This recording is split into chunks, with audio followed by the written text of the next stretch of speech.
sweltering morning of August 4th, 1892, in the tight-knit community of Fall River, Massachusetts, a gruesome discovery within the confines of 92 2nd Street would ignite the most sensational trial in American history. Andrew Borden, a wealthy but notoriously frugal businessman, returned home from his morning rounds to find the front door triple locked from the inside, a premonition of the isolation that defined his household. Shortly after 11 a.m., the family's maid, Bridget Sullivan, was resting in her third-floor room when she was startled by the panicked screams of Andrew's daughter, 32-year-old Lizzie Borden, who claimed her father had been murdered. Entering the sitting room, investigators found Andrew slumped on the sofa, his face unrecognizable after being struck 11 times with a heavy, sharp object that had nearly split his skull in two. The horror deepened when a search of the upstairs guest room revealed the body of Andrew's wife, Abby Borden, lying face down in a pool of drying blood. She had been struck 19 times in the back of the head and neck.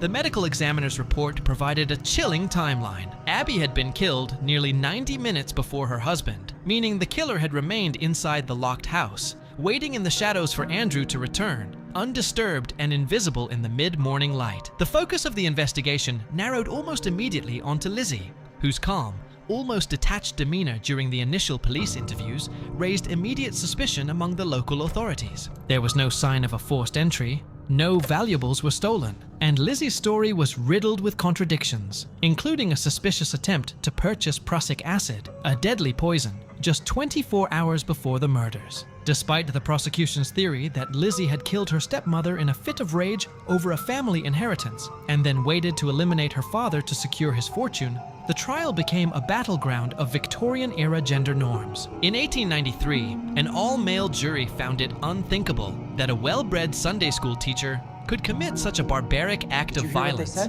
especially since no blood-stained clothing was ever found, though Lizzie was known to have burned a blue dress in the kitchen stove days after the funeral, claiming it was merely stained with paint. Lizzie was acquitted of all charges, yet she remained a social pariah for the rest of her life, living out her days in the same town where everyone whispered her name in a famous, dark nursery rhyme. To this day, the Borden murders remain legally unsolved, a haunting study in domestic resentment and the limitations of 19th century forensics, leaving us to wonder if the girl in the Sunday school pews was truly a victim of circumstance or the most calculating killer of her time.